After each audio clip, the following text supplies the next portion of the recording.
एक नाथपुरा गाँव, कभी इस गाँव को संगीत के नाम से जाना जाता था।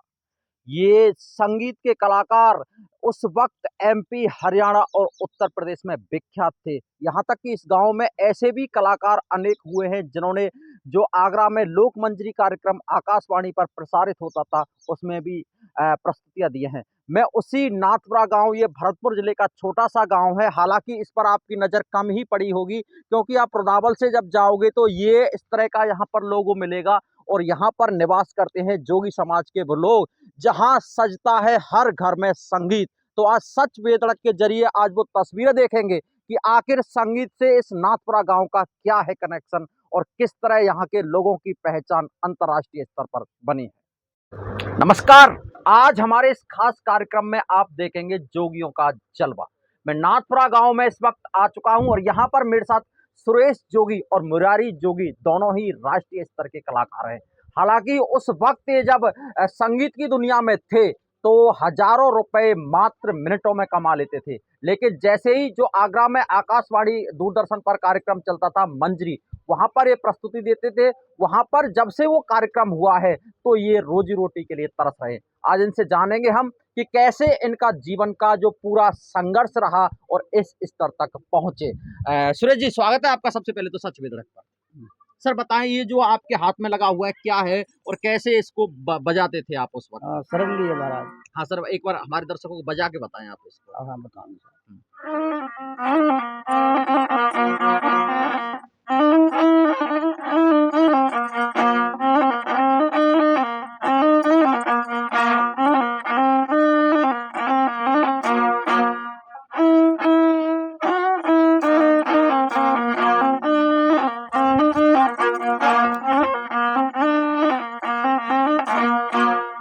सुरेश जी, ये अभी आप जो धुन निकाल रहे हैं कौन सी धुन है ये मल्हार है। अच्छा, सावन के महीने में इसको अक्सर गाया जाता है। सावन। अब हम आपको थोड़ा पीछे लेके चलते हैं, उस वक्त की बातें बताइए जब आप राष्ट्रीय स्तर पर जो कार्यक्रम था आगरा में दूरदर्शन पर चलता था मंजरी कार्यक्रम, वहां पर आपका जो सिलेक्शन है B1 ग्रेड में हुआ था शायद। नहीं, BI ग्रेड में हुआ था। अच्छे कलाकारों की उस वक्त ये ग्रेड हुआ करती थी। तो आप उसके बारे में बताएं, कितना पैसा आपको वहां पर मिलता था और वो कार्यक्रम क्यों बंद हो गया? वो साथ ही मेरे को साहब। अच्छा, कितना पैसा मिलता था उस वक्त आपको? 2290। और अभी जो आप इसको सारंगी को कौन कौन से कार्यक्रमों में, मैंने सुना है मथुरा में भी आप जाते हैं, कई जगह जाते हैं, कहाँ कहाँ जाते हैं? मथुरा जाऊं, आगरा जाऊं, जयपुर जाऊं, हर डोंगरी जाऊं। कोई ऐसा सेट है जो स्पेशल आपको ही बुलाता है वहां पर सारंगी और केवल डमरू ही बजता है? हाँ है। कौन सा सेट है वो? मथुरा है, मथुरा अच्छा। में मोतीलाल सेठ के बच्चे हैं, मेरे का नाम तो भूल गया मैं। और ये किस चीज का बना होता है? ये लकड़ी का या क्या है? लकड़ी का है साहब। यहाँ मिलता भी नहीं है, ये पहाड़ के दिल्ली मिलता है। अच्छा अच्छा। हाँ ये कितनी पुरानी ये सारंगी होगी आपके हाथ में? ये होगी एक आध 100 साल की होगी। अच्छा अच्छा, बहुत पुरानी होगी। उस वक्त तो बहुत कम पैसे में आई होगी। अभी जो अगर नई कोई खरीदना चाहे तो कहाँ पर मिल सकती है, ये आपको जानकारी है कुछ? हाँ दिल्ली मिलेगी। अच्छा, दिल्ली मिलेगी। तो अभी भी ये कार्यक्रम करते हैं आप कहीं जाते हैं तो? हाँ। अच्छा, अभी आप पिछले दिनों कहाँ गए थे एक बार बताएं? केसरा करता हूँ। अच्छा अच्छा, एक बार और हमारे दर्शकों को कोई नई धुन निकाल के आप एक बार सुना दें। अच्छा सुनाओ।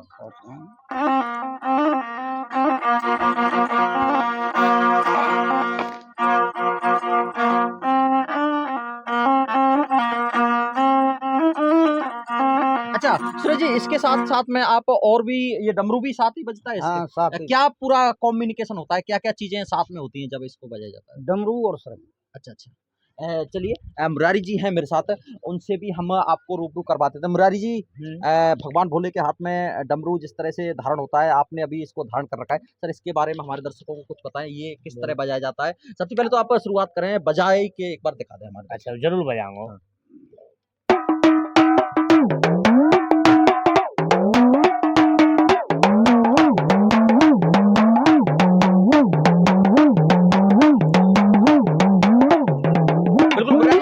कौन कौन से ऐसे कार्यक्रम होते हैं जिसमें इसको बजाया जाता है, वो आप बताएं। ये जागरण बार में बजाया जाता है। अच्छा अच्छा। जागरण के साथ हाँ। पहले पूजा होती है। जब ये ऐसे भंग सनक नहीं बजता है जागरण में। कितने दिनों से जो आपका जो परिवार है वो इस कल्चर से, संस्कृति से जुड़ा हुआ है? ये 3 पीढ़ी है गई डमरू सारंगी ने बजाते हैं। ऐसा सुना जाता है ये नाथपुरा गांव है, यहाँ पर हर परिवार में संगीत की ऐसी सभा होती है, हर व्यक्ति संगीत से जुड़ा हुआ है, तो गांव का माहौल तो बहुत मनोरम माहौल होता होगा। हाँ बिल्कुल। अभी आप कहाँ-कहाँ जाते हैं डमरू बजाने? कौन-कौन से ऐसे कार्यक्रम होते हैं? अब गाँवन में ही जैसे कोई बुलावे, जब जागरण में ही जाते हैं, जब जाए जागरण में। देखिए मुरारी जी, थोड़ा डिजिटल युग है, आधुनिकता का युग है, तो जो इलेक्ट्रॉनिक्स जो पैड हैं हाँ, और भी ऑर्गन है। ऑर्गन हैं, तो उनके सामने इसकी थोड़ी पकड़ है, वो थोड़ी कम वो हुई कम है। है। हाँ, हाँ, हाँ। बिन के सामने ये चल नहीं पाता है, बिन में ये लाइटिंग पे चलते हैं। हाँ। अभी सरकार से आप कुछ कहना चाहेंगे कि अगर आपको इस तरह की कोई एक मंच हो जिस पर आप इस कार्यक्रम के प्रस्तुत कर सकें, क्योंकि ये गांव नाथपुरा गांव है, यहाँ पर राष्ट्रीय कलाकार सुरेश जी भी मेरे साथ जुड़े हुए हैं, कई बार इन्होंने बड़े कार्यक्रमों में प्रस्तुति दिया, आपने भी कई कार्यक्रमों में प्रस्तुति दी है, तो सरकार से आपका कुछ कहना है? हाँ हाँ, और का मेरे तो काम चालू रहना चाहिए। अच्छा अच्छा। हाँ, ये डमरू मेरे बजनो ही रहना चाहिए, कहीं बजो, मेरे लिए मिलना चाहिए कुछ फायदा। बिल्कुल, महाभारत, भागवत पुराण सभी में डमरू का वर्णन किया गया है। सुरेश जी, सरकार से क्या कुछ कहना, क्या मांग करना चाहेंगे? आपको इस लेवल तक आप पहुंचे हैं, अभी आपका जो धंधा बिल्कुल चौपट है। हाँ। एक उस वक्त हुआ करता था जब आपकी इस स्वर और लय और ताल को सुनने के लिए लोग सैकड़ों किलोमीटर से दूर आते थे, एक लंबा बहुत बड़ा एक सभा का आयोजन होता था, लेकिन अब ये जो आपकी चमक है इसकी थोड़ी थोड़ी करके फीकी पड़ गई। तो सरकार से आप कोई मांग करना चाहेंगे कि आपके लिए कोई संरक्षण हो, कोई विशेष लेवल से कोई आपको मंच मिल जाए, ऐसा कुछ कहना चाहेंगे? महाराज मंच मिलना चाहिए महाराज। अच्छा अच्छा। हाँ, हमारे लिए कुछ मिलना चाहिए। प्रोग्राम हाँ, घर बैठे हम चालू रहना चाहिए प्रोग्राम। खाली। करीब गांव में कितने लोग होंगे जो संगीत से जुड़े हुए हैं? बहुत बहुत हैं। अच्छा, हर घर में संगीत का एक ये लोग पूरे अवतार परिवार हम कह से सकते हैं। मानो। अच्छा अच्छा। हाँ, पूरा परिवार या समिति से जुड़े हुए। कुछ लोग डिजिटल जो ऑर्गन है, पैड है, उनसे भी जुड़े हुए हैं, उस पर भी प्रस्तुतियां देते हैं नाथपुरा गांव के निवासी। हाँ दें। अच्छा अच्छा, लेकिन आप पुरानी उसी कल्चर को सजोए हुए हैं। हाँ, हम तो यही है हम तो। बिल्कुल, सुरेश जी का कहीं न कहीं कहना और मुरारी जी से जिस तरह से मेरी बात हुई है, इन लोगों का कहीं न कहीं कहना है कि एक दौर हुआ करता था, जब लंबी लाइन इनके स्वर को सुनने के लिए लगती थी, लेकिन समय के साथ इनकी जो धुन है, वो थोड़ी-थोड़ी करके मंद होती हुई नज़र आ रही है। हालाँकि इन लोगों को उम्मीद है कि जिस तरह से सरकार कोई इस तरह के कोई मंच इनको उपलब्ध कराएगी, ताकि इनका परिवार और इनके जो वाद्य यंत्र हैं, उनकी धुन एक बार दोबारा से सुनाई दे। कैमरामैन संदीप चौधरी के साथ हेम सिंह कुशवाहा, सच बेधड़क, रुदावल। देखिए, जो नाथपुरा गांव है उसके एक यहाँ पर चौपाल पर मैं इस वक्त आ चुका हूं, और यहाँ पर जो संगीत की जो मंडली है वो यहाँ पर मेरे साथ मौजूद है। पूरा जो एक पूरा परिवार है, प्राचीन समय से करीब 3 पीढ़ियां ऐसे जो संगीत से जुड़ी हुई हैं, उसी में निवास पर मौजूद हूँ। तो उनके जो बुजुर्ग हैं सुरेश, उसके बाद में एक मुरारी उन्हीं के परिवार के सदस्य हैं, और एक ये इनका मैं क्या नाम है, तुलसी, और पिंटू जोगी, यानी ये एक पूरा परिवार है। तो मैं एक इन्हीं से, पिंटू जी, मैं आपसे कहना चाहूंगा कोई राजस्थानी तर्ज पर कोई लोकगीत या फिर कोई गाना हो जाए एक बार हमारे दर्शकों को, तो क्या कुछ रहेगा? हाँ, एक बार सुना दें आप।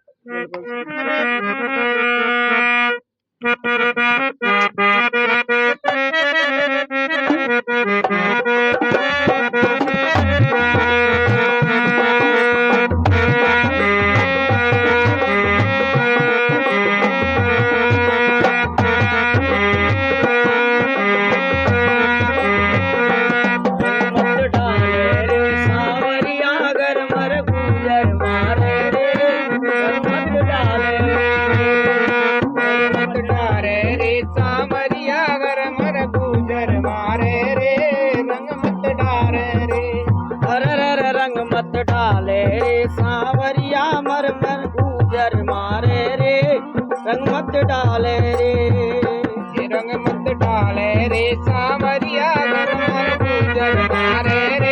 रंग मत डाले, रंग मत डाले, रंग मत डाले रे, रंग मत डाले रे सावरिया, घर मर गुजर मारे रे, रंग मत डाले।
बिल्कुल, ये देखिए जो पूरा परिवार है, प्राचीन संस्कृति और धरोहर को इस तरह से सजोए हुए है कि जिनको एक मंच पर इस तरह सुनकर हर कोई मंत्रमुग्ध हो सकता है। मैं इनसे जानने की कोशिश करूँगा कि इन्होंने जो एक ये होली का एक गीत गाया था, क्या इसका मतलब है और किन कार्यक्रमों पर ये इसका जो आयोजन है, किस तरह से इसका जो मंचन है वो होता है। पिंटू जी, ये आपने होली का जो गाया था तो इसका किस तरह से आप मंचन करते हैं? ये राजस्थानी घूमर है, राजस्थानी इसमें इसको ज़्यादा पसंद करते हैं जयपुर साइड में, यही चलता है अभी ये आपके घूमर। बाबा हैं, राष्ट्रीय स्तर के कलाकार रहे हैं, तो अभी आपकी ये मंडली है तो कहाँ-कहाँ जाती है? किस तरह के कार्यक्रमों का आयोजन करते हैं आप?